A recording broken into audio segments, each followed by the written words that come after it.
Hello, I'm Katie McManus, business strategist and coach, and I'm here with Jamie Jenkins, who is the founder and organizer of Lemon Rebellion. And I am so excited to talk to Jamie. It's funny, we met because I was applying to speak at an event and I was not the right fit for this event. But we hit it off in that conversation. I was like, but we should go live together. Absolutely. You're amazing. So Jamie, thank you for being with us today. You're coming all the way from Ecuador.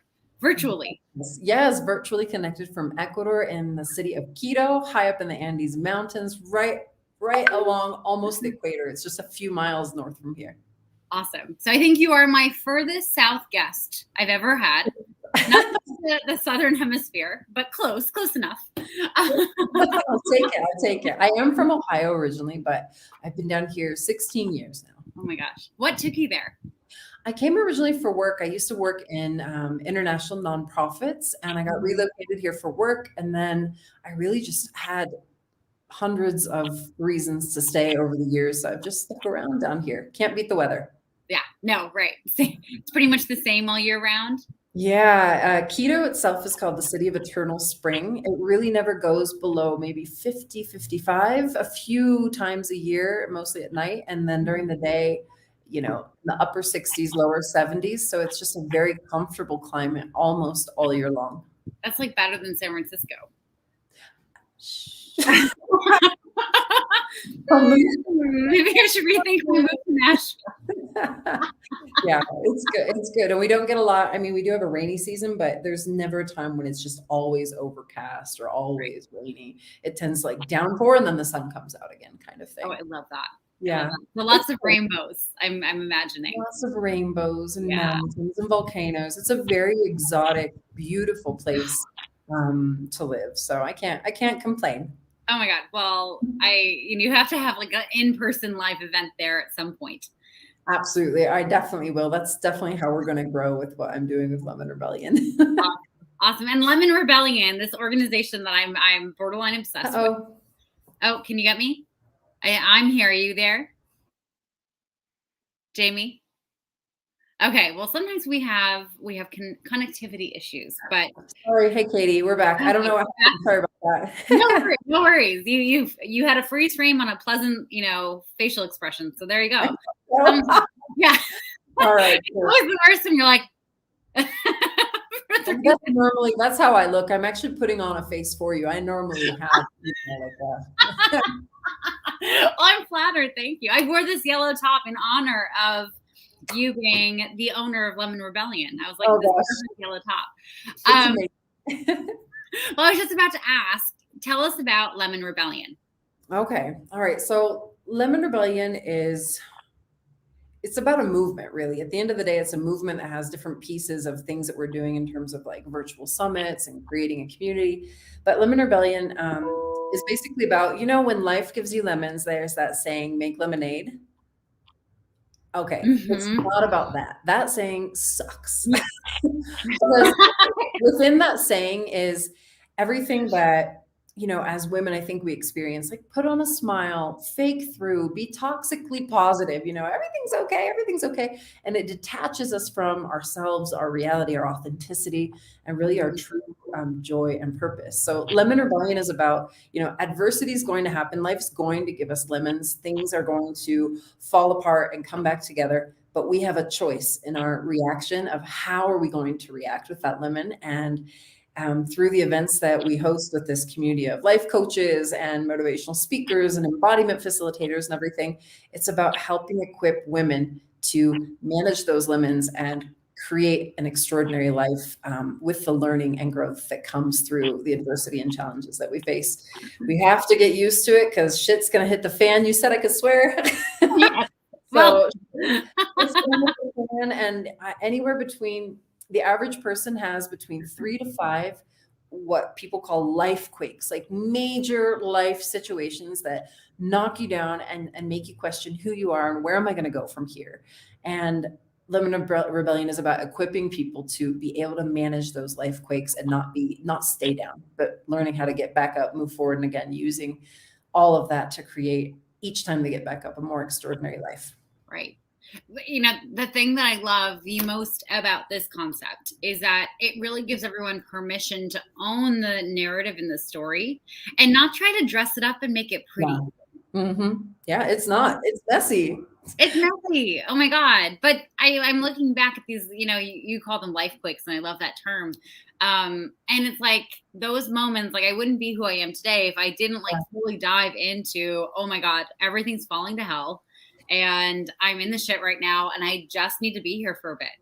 Yeah, exactly. The time that you need, as long as you need. And it's not about becoming a victim and staying stuck, but it's about the grace and the self-compassion to allow yourself to grieve and experience the loss and be real and messy and chaotic in that. Yeah. And then when the day and the time comes, which I think it always does at one point or another, looking at that, staring it in the face and saying, and who am I going to be now? Like, how am I going to write the next chapter of my story? What is it going to be? Because when those life quakes happen and the shit hits the fan, it's so easy in the moment to think that that's all there is to our story. That's all we're ever going to be. How are we ever going to move on? And at least that's what I do to myself. Yeah. I think that we all do that, and at some point or another in our lives, it's natural, honestly. But when the day comes to figure out, okay, what is that next chapter? How am I going to show up in what's next in my life? Like move forward. Right. Right. I mean, two things come to mind. One is like that trope of, you know, the woman who's going through a divorce and she's so concerned with being a divorcee, and that's my new identity, and that's all I'm going to be known for, is someone who had a failed marriage. Yeah. Which in that moment, any moment where you're going through something that's traumatic in your life, it's really easy to paint yourself as that. Yeah, for sure. Yeah. And then also Modern Family. Are you a Modern Family fan?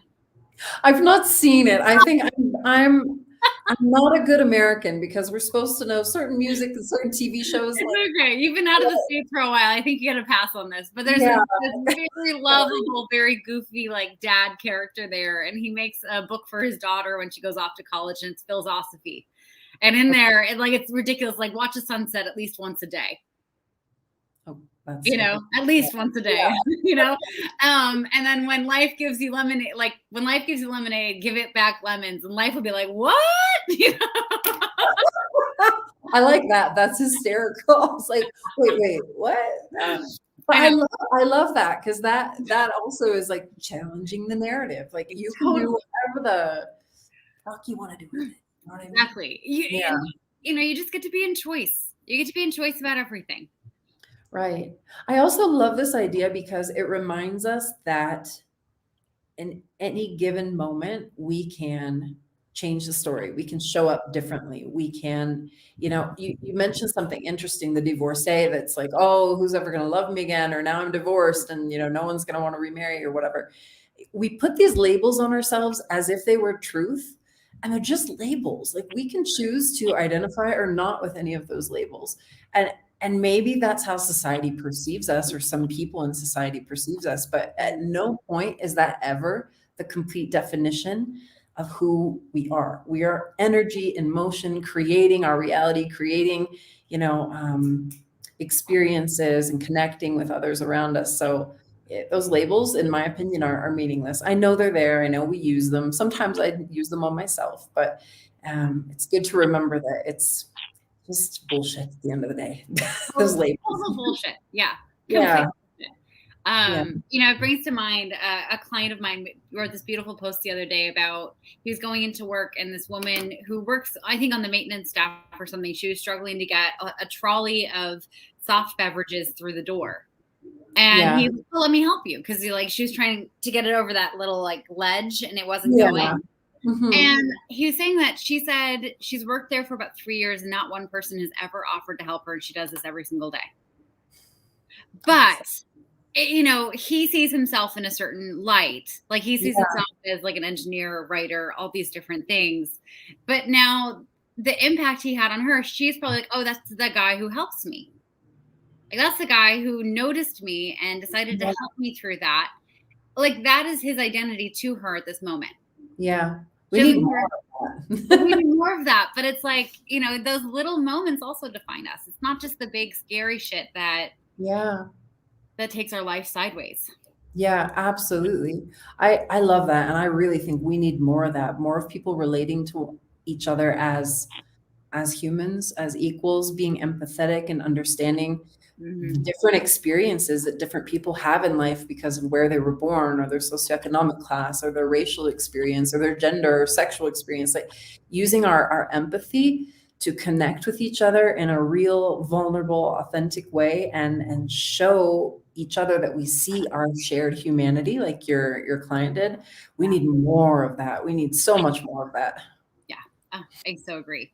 And this is one of the things that I really appreciate about the events and the workshops that you do with Lemon and Rebellion is because it sounds like you create these opportunities for people of all different backgrounds and Mhm. all different experiences to come together and to share these, knowing that it's a safe space and there's no judgment, and that people, even if they didn't experience something similar, they'll still relate to that.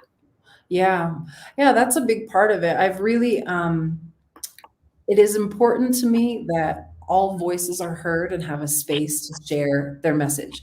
And by no means do I feel like because I'm the organizer or the founder or the whatever, I don't need to be the voice that establishes everything that's said from my perspective at all. So really with the community of women that are coming, I guess that is the one filter, women or people who identify as woman or Yep. female. Hmm. Um, are are really leading the experience as a women supporting women event. But beyond that, it's really about listening to the different coaches and their experiences and allowing them to create within their sessions and workshops that they'll be leading within the event and the future events that we'll have even after this big summit in September. To what I tell them is many of them ask, "What would you like me to present about?" And I'm like, mm-mm. What is your greatest gift that you could share Yeah. in this space, knowing that the people that are going to show up are women that are in transition one way or another, that have gone through some sort of, shit hitting the fan. They're reevaluating who they are, how they want to show up in life.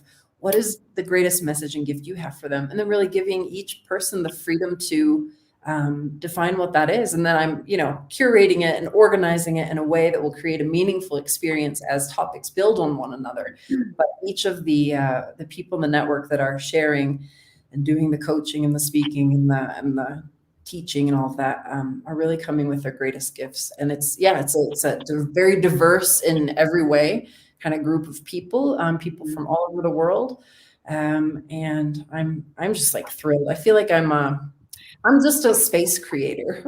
Yeah, Create space a and space and, I, creator. and a bridge. I'm like, so I'm into creating space, being a bridge, setting it up, and then letting the magic happen. Really, with all the incredible people that are joining this effort. And yeah, this is just one of many things that are going to happen. This is our second summit, but we're going to have two a year, and like you said, other workshops and different things to give many people the opportunity to share.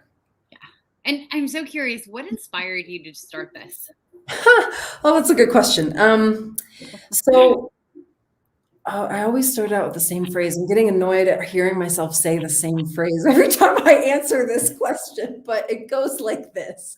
About 10 years ago, Well, that's okay because next year you'll be like about 11 years 11 years ago. ago, yeah. That's true. I only have to repeat myself for a year and then I get updated. So about 10 years ago, and I also just want to start with by no means is my experience like the worst experience that's out there. And I also don't think it's a competition about who's had it worse or not. We can all empathize with each other's difficult times. But so the character traits of kind of my difficult time 10 years ago were, I'm living here in Ecuador, which is not my country of origin. So I don't have a big family circle here locally. And because of the circumstances at the time, I also didn't have a very strong social circle. And I got Mhm. divorced from my husband, ex-husband, who's from here. My dream job that since I was 14 was the thing I always wanted to do. I got promoted to be the executive director of this thing locally. And then company left the country, decided to pull out of all Latin America pretty much. So I lost my dream career, lost my uh, life partner, became a single mom, lost my income all at that same time. And then within a very short period of time, my ex-husband also moved out of the country. So then I was a single mom without a job in a foreign country with a 4-year-old little daughter and just it was too many things in my identity that I lost at once. And it really threw me into, thank gosh, it was like 2 or 3 years, honestly, of depression and feeling very like victimized and sad and lonely. And it was incredibly hard to pull myself back up from that. And I'm so grateful now that I have, because I've found different guides along the way, from silly things like learning how to lift weights, going to dance class, starting to find a couple positive friends that followed some positive influencers that I'd never heard of at the time that now are like people that are in my daily life, and building myself back up little by little by kind of haphazardly stumbling across these, again, guides that would just happen to resonate with me in my journey in that moment. Yeah. So what Lemon Rebellion is about is creating a singular space online, a singular community and events, bringing all of those guides and resources together. So so that it doesn't have to take you 2 to 3 years to haphazardly stumble across, maybe that one embodiment practice that's going to be the thing that helps you finally overcome your anxiety.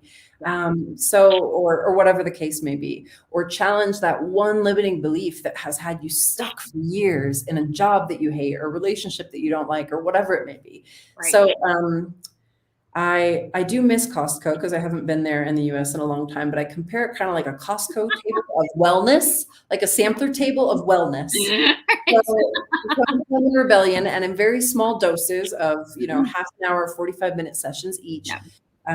Arranged around 5 different kind of like growth tracks or reasons that you might want to come and join. You can experience 5 to 8 different life coaches and new wellness practices and different things to see what resonates for you. And it's impossible that going to this event, you wouldn't find at least one thing, if not, a dozen, half a dozen, that will be those things that push you forward and get you kind of moving in a better direction. So it was really long answer, but it was my own pain. And I guess I'm doing the Lemon Rebellion thing. Like I'm taking my own pain and creating purpose from it. My own, if this had existed 10 years ago, it wouldn't have taken me 2 to 3 years to find myself again. It would have really shortened the time to find those tools that would be the things that would eventually pull me out. So, yeah. No, well, I mean, you went through 2 of the 4 most stressful things a person can go through. The other 2 are living and death. Luckily, that one hasn't. Yeah. Okay. Yeah. Right. But I mean, you went through 2 of the 4. That's a lot. Usually, and at the same time. Yeah. I'm a firm believer that when you go through a breakup, you kind of have to break up with who you believed you were going to be with that person. Even I can see that. Also, right? Mm-hmm.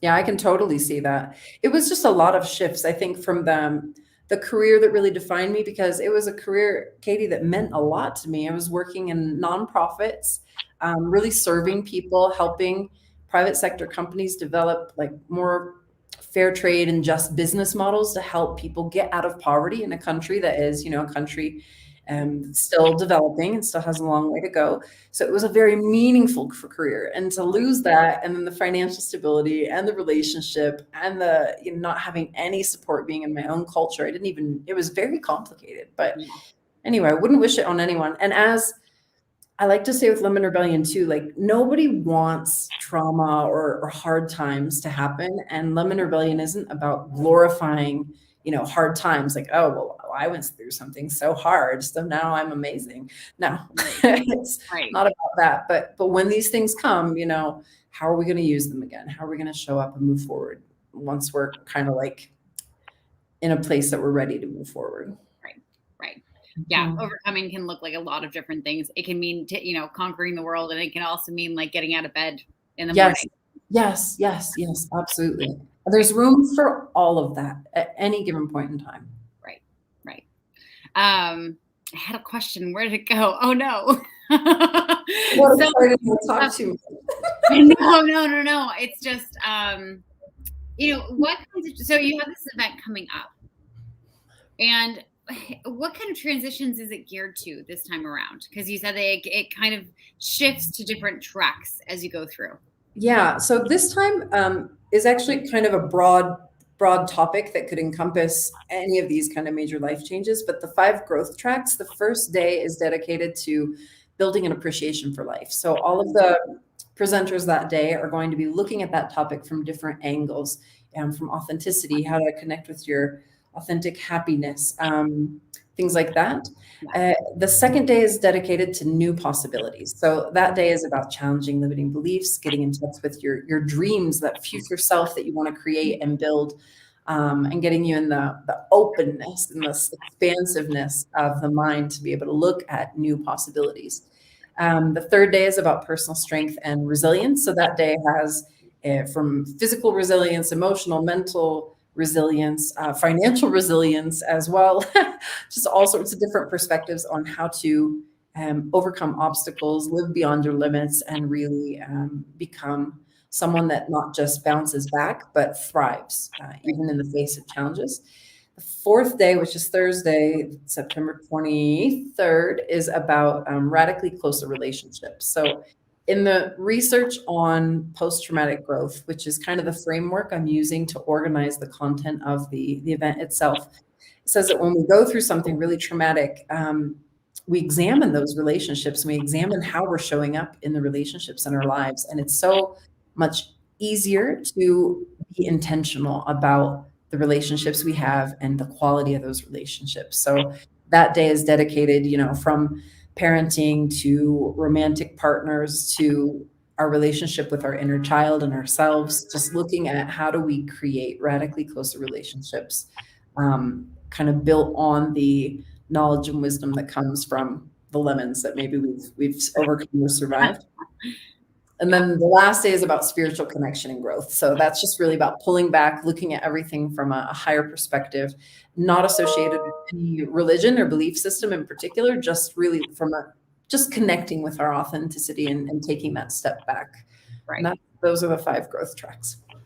Oh man, I can see this being so transformational for so many different people, just by giving them the options, like choose your own adventure, like the spirituality may be the thing that lands with some people, but then reassessing relationships could be the thing that really needs to happen with others.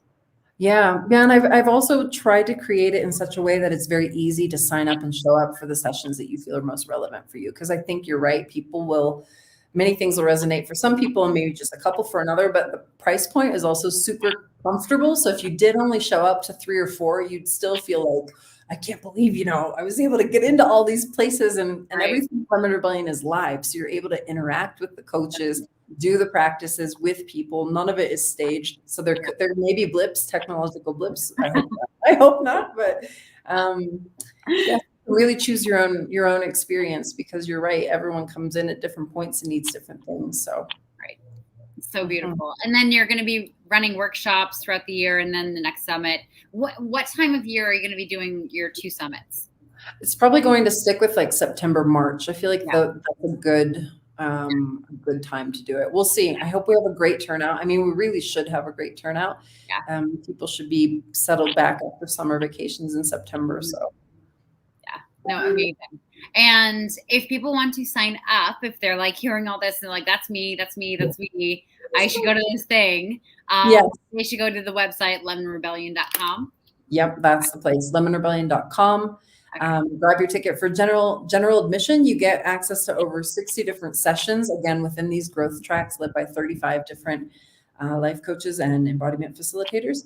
But there's also an all access pass. And with that all access pass, you get you can choose from up to, it's going to be around 20 different extended workshops that will be an hour to 2 hours long to actually begin to get deeper into the work with the different coaches. So there are those 2 options depending on what you're looking for and how fast you want to fly. Those fabulous. Are available. Mm-hmm. Oh my God. It's so needed. And I want to end on, what's the impact you want to have with this? I would love, let me guide you through a visual, because I did this the other day. What would it feel like in your family, Katie, if there were more women who didn't question their worth, who showed up in their full power and were living their lives as their best, most extraordinary selves? Like just you don't even have to tell me, but just feel what that would feel like if in your family, it wasn't just you, it was you and a couple more. How different would that dynamic be? Right. And then how different would that how would your experience be in the place that you live if there were 5,000 women showing up in that way? What would it be like to go to the grocery store, to, be at local parties with your friends, to go to the workplace? How different would it feel if there were 5,000 more women? And how different would the country feel, wherever you live, if there were a million, even just a million, which really in a global scale is not that many people. If there were just a million women more showing up fully confident about their power and their potential, and looking at like life's lemons, not as something to feel bad about or disempowered by, but they're like, fuck this, I'm going to take this and use it as fuel to like rocket power my life forward into the way I want it to be. So my goal, the impact I want to create at whatever scale it happens, and I don't know, I can't predict the future. I don't know what will happen with it. My vision is just helping women accelerate that journey to getting to that point where they are a woman fully confident in their power, creating an extraordinary life and living an extraordinary life that's really aligned with their most authentic selves. And I think when we're aligned with our authentic selves, we're also going to always end up serving others in one way or another. So I would love to live in a world like that. I'd love to be in a community like that. I'd love to have a family like that. And that's not to criticize any of the things around it. Just how beautiful would it be if more of us showed up that way every day? Right. And you're saying all that, and I want to underline for anyone listening, like, I don't think you're saying that women are like going and fixing other people around them. They're just going and setting this beautiful example.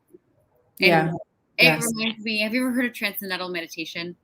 I have, but I don't know anything about it. so you kind of have to be trained in how to do it. And you have like a mentor for the first like 3 days.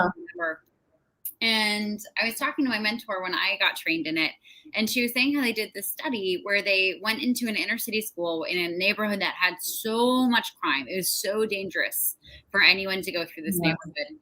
And they actually did a program where they taught all the students how to meditate in this way. And they instituted like a program where there was meditation time with the school, and I'm forgetting where it was because I'm like referencing stuff that I heard once. Me too. Right? Like, I heard this story and I want to share it, but I can't remember where I heard it from and all this stuff. But the story is still valid, even without the details. Exactly. But what was insane is that the crime rate over the few months that they ran this program dropped off dramatically. I don't doubt it. That's amazing. And it's not like these kids were the criminals. They were not the ones causing trouble. But just the fact that they were just being a little more peaceful in their lives, like, just had this beautiful ripple effect in the community that just, just washed through and just brought the stress levels down enough. That's amazing. But as you're describing this impact that you want to have, like, I completely see that happening in that way. Yeah. And thank you. I appreciate the clarification, but that's also the way I see it. It's the ripple effect. It's just showing up who we are when we are our authentic, natural selves. That happens. That impacts people around us. So what a cool example, though. If you ever figure out what town it was, I'd love to know. I'd love to read the same article. I forget her name, but I think I have it like in an old Yahoo account, her email. I'll have to like Yahoo. I forgot I'll have to hunt her down. Yeah, I know. Okay. Yahoo, I know. That's good. Good for them. I check my Yahoo account because I think I have like one ex-boyfriend who I like still like to keep in contact with, who we exchange emails like once a year, and that's the email. Why not? I think I still have one too, to be honest. I don't know if I remember the password, but I'll look at it sometime. Yeah, that's always the fun guessing game. It's like, what did I care about back then? Beautiful, Jamie. So for everyone who's watching, I have put the link to lemonrebellion.com in the chat. So go ahead and click on that. If you want to buy tickets, you should do it. When does the event start? It's from September 19th through the 25th. Okay. So we're still several weeks out, but it would be good to get the ticket as soon as possible, especially if you're going to get the all access pass, because some of those longer workshops have a limited number of spots available because we want to keep it like small group, intimate experience. So that will be kind of first come, first choice with those extra sessions. Right. Kind of like signing up for college classes. You just have to sign up before everyone else. Yes. Okay. Just like that. Good job. Awesome. Thank you so much for having me and chatting with me. It was super fun. I hope that some things in here are valuable for your audience. You're a great Oh, interviewer, and I'm also, thrilled about what you're doing in the world. It's wonderful to connect with you and share this time together. thank you. No, it's been so much fun to have you. I hope you'll come back soon. And yeah, I know this event is going to go off swimmingly, but I'm so excited to see the impact and to hear the feedback that you get that I know is going to be incredible. Awesome. Thanks, Katie. I appreciate it. And thanks again for creating the space here to chat today. Yeah, thank you. And to everyone who's been watching, thank you so much for joining us this evening. This is Jamie Jenkins with Lemon Rebellion, and I'm Katie McManus, business coach and strategist. And that is our Wednesday. So have a great night, everyone, and we will see you later this week. Bye. Bye, everyone.